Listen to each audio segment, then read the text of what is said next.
Good morning, students. Today we are going to discuss about non-performing asset. In yesterday's lecture, we have already discussed about prudential norms of income recognition and non-performing assets. And yesterday we have discussed about various parameters for finding a non-performing asset. In today's lecture, we are discussing about what is the meaning of non-performing assets and what are the provisions a bank has to mandate, or a bank is in obligation to maintain that level of outstanding amount with itself as a provision of NPs. So here, non-performing asset means a credit facility in respect of which the interest or installment has remained past due for specified period. A credit facility that ceases to generate income for a bank is termed as non-performing asset.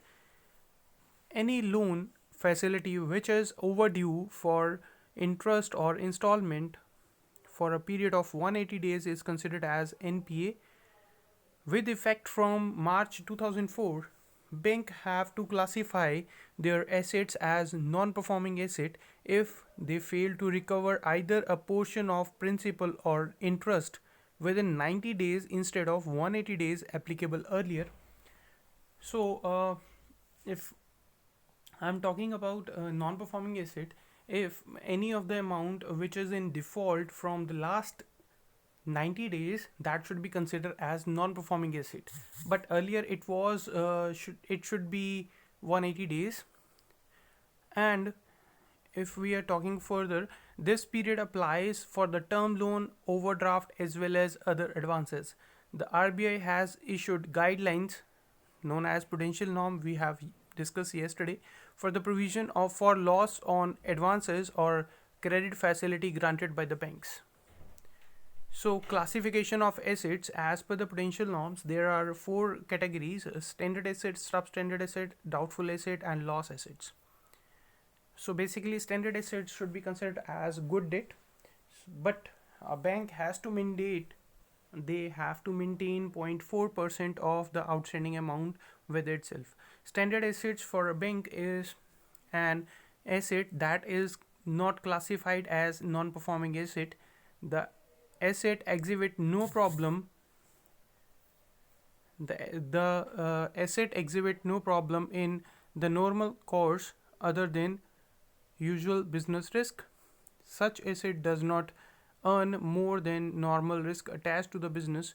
That's why standard asset is called performing asset. Till the repayment of whole loan amount, there's always remain chances of getting loan as NPA, so it is mandatory to create a provision of 0.4% as of outstanding amount.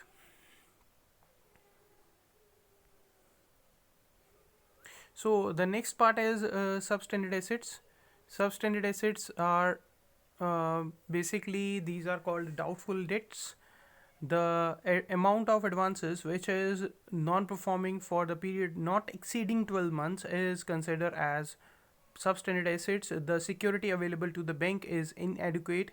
There is a distinct possibility the bank will suffer some loss if deficiencies are not corrected immediately in future.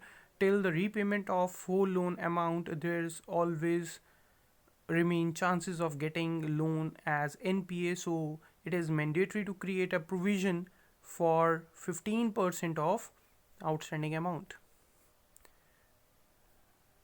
The next is doubtful assets. Doubtful assets, as assets would be classified as doubtful if it has remained in substandard asset category for the period of more than 12 months.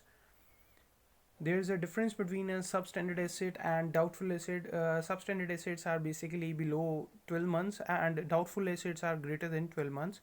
This type of an asset is considered as weak because its collection is considered as highly improbable. For this purpose, the unsecured and secured portions are considered separately. The secured portion has fully provided, unsecured portion has provided fully.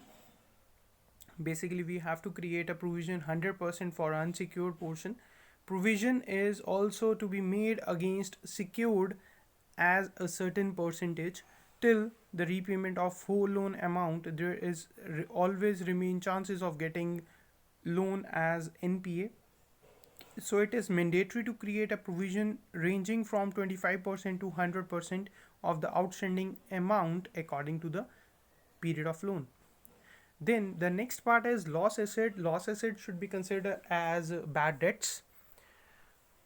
An asset that is NPA for period more than 36 months is treated as lost asset or loss asset. Such assets has been identified with bank or internal or external auditor or by RBI inspection, but the amount has not been written off fully. In other words, such asset is considered uncollectible. Loss assets should be written off if loss assets are permitted to remain in books for any reason. 100% of the outstanding amount should be provided for, means we have to create 100% provision against the loss assets. This means that the full amount of the loss asset should be kept from some other sources like profit of the bank to meet the loss. The bank must write it off even though there is a remote possibility of recovery of certain amount. So there are some provisions we are creating against the non-performing assets. As we have already studied, there are four parts: standard, substandard, doubtful and loss assets. So if we are talking about here standard assets, we are creating 0.40% of the outstanding balance. Substandard assets, 15% of the outstanding balance we have to maintain as a provision. Doubtful assets up to 1 year, 25% should be maintained. 1 to 3 years, 40% should be maintained. If that is greater than 3 years, that should be maintained as 100%. Unsecured should be maintained as 100%, and loss asset should be maintained as 100%. So we have to follow the notes. The above mentioned rate of classification is not fixed. It is keep on changing as per the RBI guidelines. Sector loan example, for example, agriculture, commercial, residential loans, category of loans, vehicle, term or overdraft, etc. Thank you so much for listening. If you have any query, then you can ask me by text me.